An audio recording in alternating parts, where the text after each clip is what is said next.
Здравствуйте, у микрофона Дарья Кучеренко. Это очередной выпуск программы «Конфигурация власти», программы о республиканской политике, людях, которые ее олицетворяли, и о событиях с ними связанных. Ведем мы эту программу вместе с политологом Дмитрием Михальниченко. В прошлых выпусках мы говорили о Зии Нуриеве. Он руководил республикой в 50-е и 60-е годы, потом работал в Совете министров.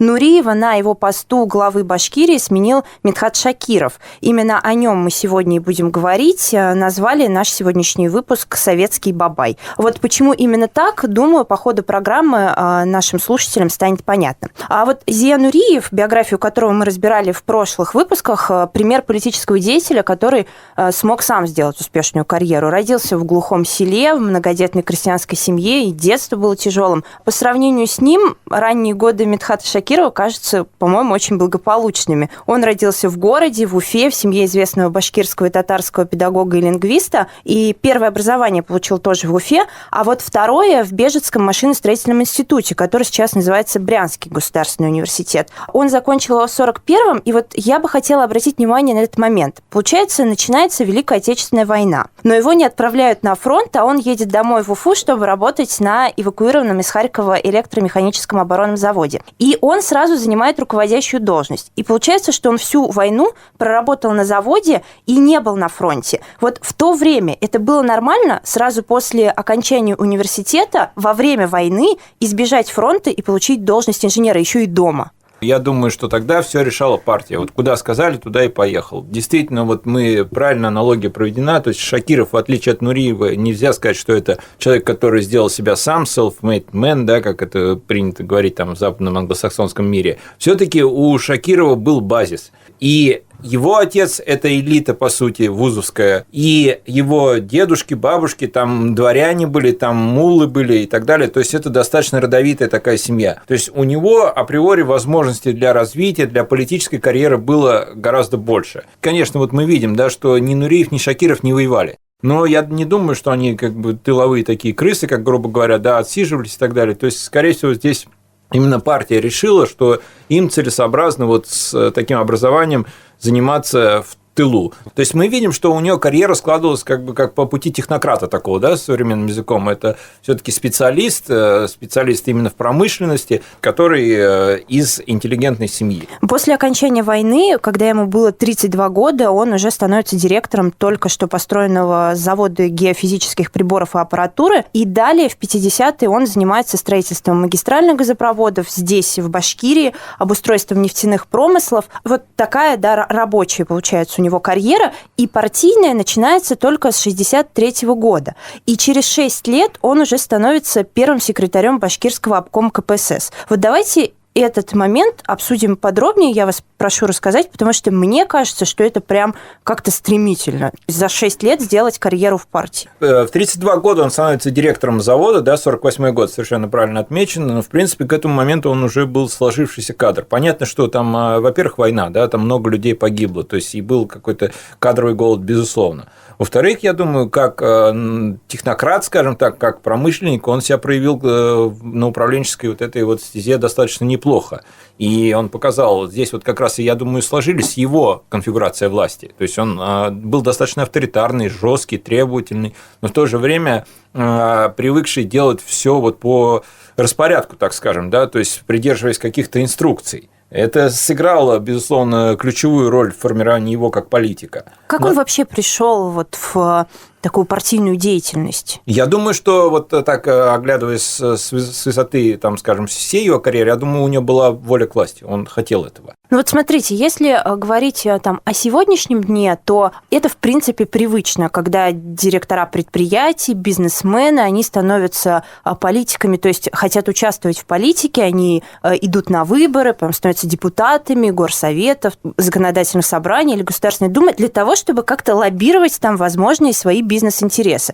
А здесь, получается, вот эта работа на заводе, она скорее просто помогает, что ли, как рекомендация служит для партийной деятельности? Завод и промышленность – это как лифт. То есть там же тоже от фабрик, заводов выдвигались люди в органы власти и управления, и в исполнительную власть, и законодательную, и так далее. То есть, по сути, в этом плане, если он проявил себя на производстве, встает вопрос, а не хочешь ли ты заниматься вот этим, партийной работой? Он ответил, да. Логично так получается. Вполне логично. Но вообще вот мы можем такие аналогии провести. Он же с 1954 года был главным инженером треста «Газпромгаза». То есть, по сути, это такой выходец из «Газпрома», только СССР. Начинает он с какого поста? Первый секретарь Уфимского горкома КПСС. Достаточно высоко. То есть, по сути, его из технократов, топ-менеджеров переводят на уровень сити-менеджера. И 6 лет он руководит Уфой, то есть первый секретарь Уфимского горкома.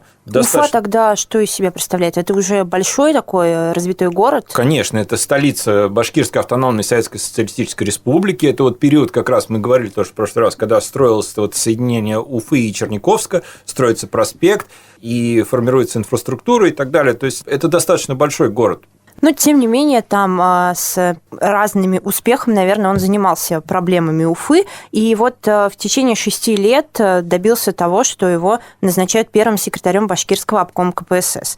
Как это происходит? Ставленник Нуриева. Я думаю, что Нуриев хотел после ухода оставить своего человека. То есть выбирали там, либо это Совет министров был, мы в прошлый раз говорили, либо это будет, собственно, вот Шакиров, это город, да, и выбрали Шакирова. Я думаю, что это было безусловно, с ведома Нуриева. И я могу сказать так, что это я доподлинно знаю, что у Нуриева и Шакирова всегда были неплохие отношения, и он его считал своим, если не преемником, то тем товарищем, который его устраивает. Но стиль управления, конфигурация власти, вот опять же, у Нуриева была другая. Давайте вот просто еще подробнее этот момент. Как тогда происходило вот это назначение? Просто то, что вы сейчас говорите, это как будто такая передача власти. Эстафеты как бы, да? Да, чуть ли не престола наследия. Нет, тогда мы говорили, тогда собирался пленум обкома КПСС Башкирской автономной Советской Социалистической Республики. Товарищи должны решать, но представитель от Москвы был, безусловно, куратор. И я думаю, что все решалось вот в Москве. А, значит, если товарищи на месте не возражают сильно, то это решение было принято. Собственно, оно принято большинством голосов, там чуть ли не единогласно в этом плане. Демократическая составляющая, она формально была соблюдена, но решение Москва приняла. Какими качествами на тот момент должен был обладать человек для того, чтобы на него обратили внимание и сделали его руководителем республики? И опять же, этнический фактор, он учитывается, да, что представитель коренных этносов, то есть это должна быть незапятнанная биография, не должно быть каких-то там скандалов, хорошие взаимоотношения с коллективом, профессионализм и верность идеалам марксизма, ленинизма. Это действительно было так. То есть люди не так, чтобы это формально воспринимали, они в это верили.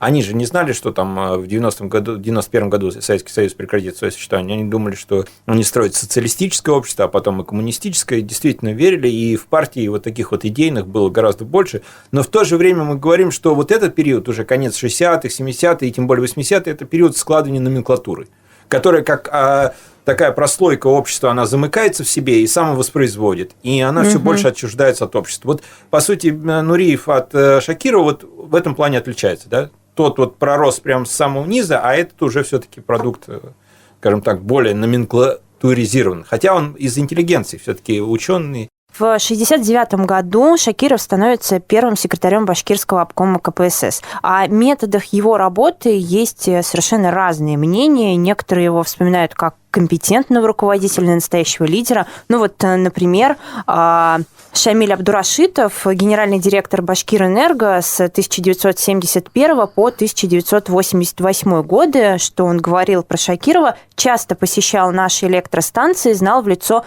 почти всех руководителей, помнил даже фамилии многих. Будучи опытным строителем, охотно бывал на всех наших крупных пусковых объектах. Вот, кстати, когда читала, обратила внимание на вот этот момент, знал по именам всех руководителей и вспомнила, что говорили современники о Муртазе Рахимове, что тот приезжал в район и называл там буквально каждого фермера по именам. Рахимов, который уже после Шакирова возглавлял. Ну, то есть какие-то вот есть, да, точки соприкосновения у них в этом. Я, насколько понимаю, что вы пообщались с людьми, которые жили и работали при Шакирове. Что они говорят? Какие есть мнения? Как они характеризуют стиль его правления? Сейчас буквально комментарий. Но вот это вообще элемент, когда элемент демагогии, это еще в Древней Греции Алкивиад применял. То есть он знал там население Афин, там же не так много, и он вот по именам говорил, а как у тебя сестра, как это он все помнил, и так он завоевал свою... Подкупает. Да, подкупает, совершенно верно. Да, вот Шамиль Рахимович, о котором вы говорите, я с ним знаком, в принципе, на соседних улицах живем мы, да, он уже в возрасте, конечно, почтенном, но в здравом уме, так скажем, очень хороший управленец, действительно, Башкирэнерго, да.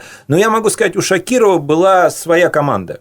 своя команда. Это вот как раз Абдурашитов, это, значит, премьер-министр Марат Борисович Миргазямов. Люди, которые его круга, они про него отзываются очень хорошо. Говорят, что он никогда голос не повышал, был властный довольно-таки, то есть жестко мог спрашивать, требовательный, объективный и так далее. Ну, я думаю, тоже элемент идеализации, они ведь все тоже книжки в детстве про Ленина читали, там, да, либо научились они. То есть в этом плане есть. Есть другая сторона, что он авторитарный, что он излишне волюнтаристский. Субъективизм ему вменяли вот уже в 1987 году, когда в отставку. Чуть ли не он там 200 уголовных дел инициировал. Я думаю, что он, безусловно, не будучи профессионалом, не зная вот детально промышленности и сельского хозяйства, он не мог бы столько лет управлять республикой. В этом плане никаких вопросов нету.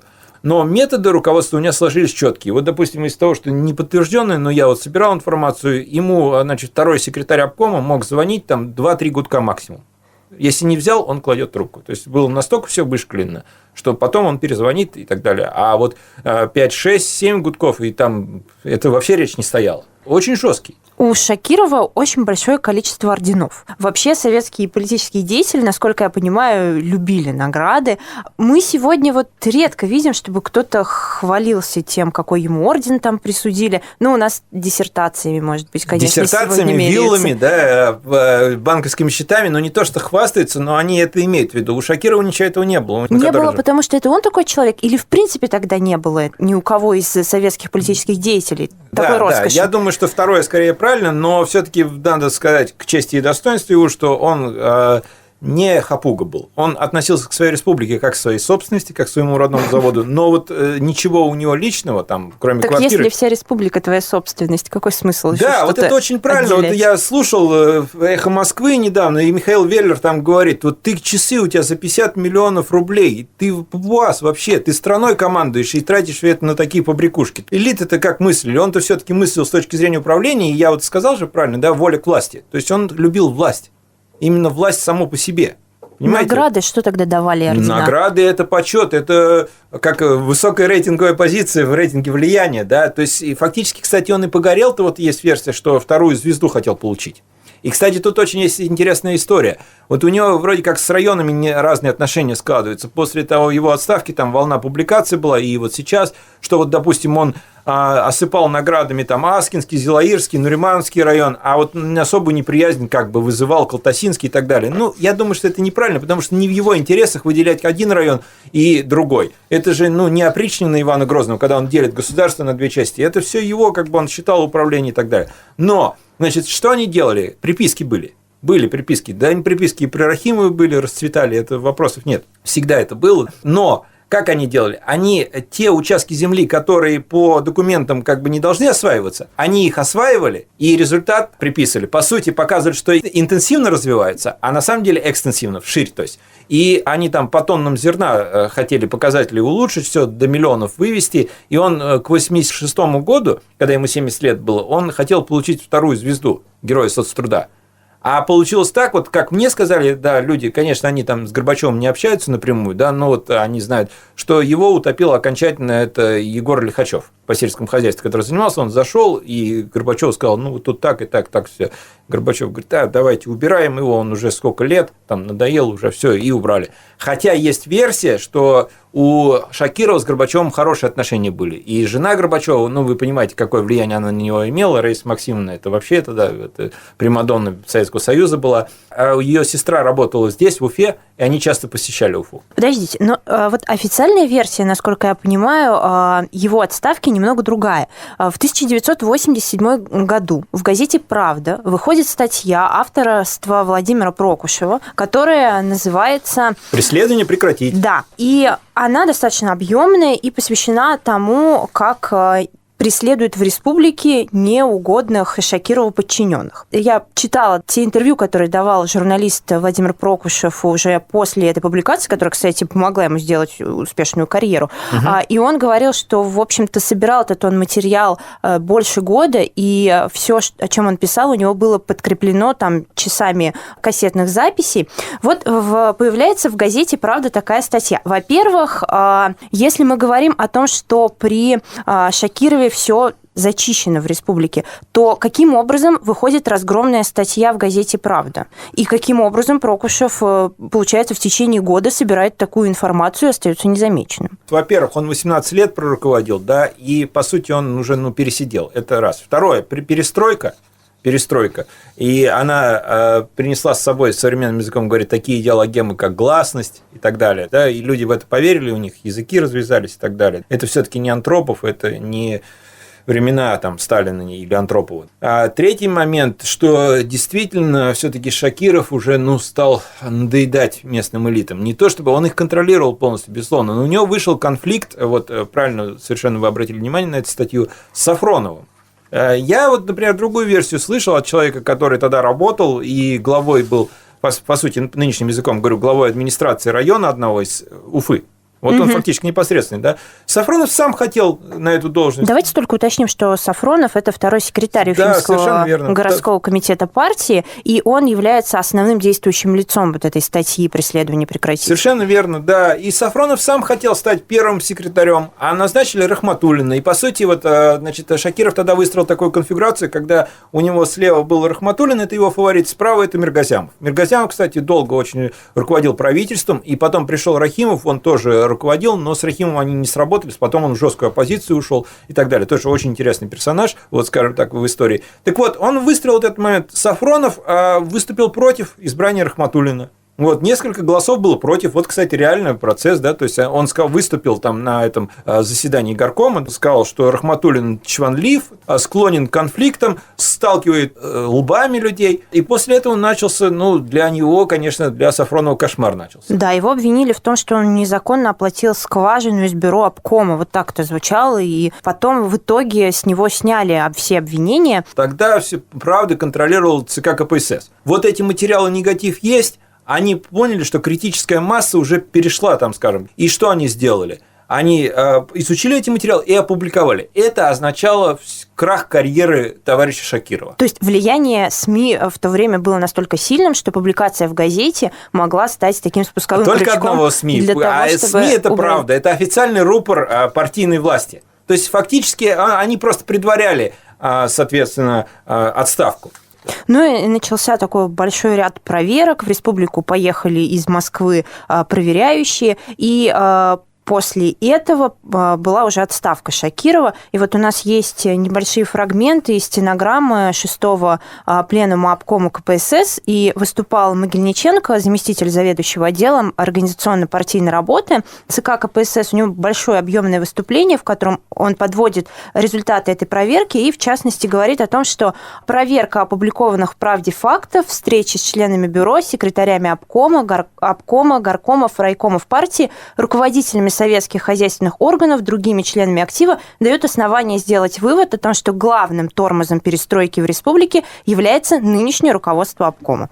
И Шакирову дают слово, чтобы ответить на эти обвинения, и он говорит следующее. С информацией, с которой сейчас выступил заместитель заведующего, перечисляются все его регалии, я в основном согласен. И отмечает, что это урок областной партийной организации, и он говорит, что, безусловно, потерял право быть первым секретарем. С вами я работал долго, 18 с лишним лет. Я прошу об одном. Вы меня все знаете, мои положительные и отрицательные стороны. Я здесь не чужой человек. Правильно оцените мои недостатки, мои упущения, с учетом того, что мы с вами за все годы вместе под руководством Центрального комитета партии выполняем решения съездов. В общем, это его речь, по-видимому, произвела какое-то впечатление, потому что, по сути-то, его просто, получается, сместили с должности, ничего не последовало. Вот это важный момент. Я сейчас хотел бы обратить внимание. Вот видите, какой стигматизирующий, так скажем, ярлык, тормоз перестройки. Сейчас бы у нас как иностранный агент. А нет, с ним прекратили все здороваться. Все партийные люди переходили на другую сторону улицы, когда его видели. То есть нет. Подождите, но если было доказано, что то уголовное преследование, которое произошло, было, по сути, заказано Шакировым, он же там уголовную какую-то ответственность за это не понес, его просто убрали. Номенклатуру не убирали тогда, да. То есть там вопрос, допустим, стоял, а может быть там Хрущева. Это же факт, что устранить там физически, нет, мы такими методами. То есть номенклатура, она в этом плане ее не трогали. Но очень важно, что все от него отвернулись. И вот его главная обида, он там тоже себя потерял самообладание, он там сказал, что жена у него чокнутая, там сумасшедшая справка у него есть и так далее, то есть стремясь ее выгородить. Самое плохое, что он говорит, что это все его назначенцы, и все они от него отвернулись, конфигурация власти резко поменялась, и вы что делаете? Я вас всех ставил, по сути, да, вы с моей руки, грубо говоря, кормились, но это так вот, да, скажем так, и назначенцы все, и все они от него отвернулись. Вот это его была глубочайшая драма и разочарование. Но, между прочим, он еще в партийных структурах до 89 года был, то есть его так просто не убрали, но все равно вот республиканский обком, от него все отвернулись, и, по сути, когда они поняли, что они его-то сняли, а вот тут очень важный момент, то есть был ли у него кто-то противодействующий ему, который его хотел убрать именно? Нет, такого человека не было, потому что, как мне сказал вот этот мой эксперт, да, я его даже могу назвать, Анатолий Николаевич Дубовский, да, он сказал, и начали, говорит, смотреть под станок.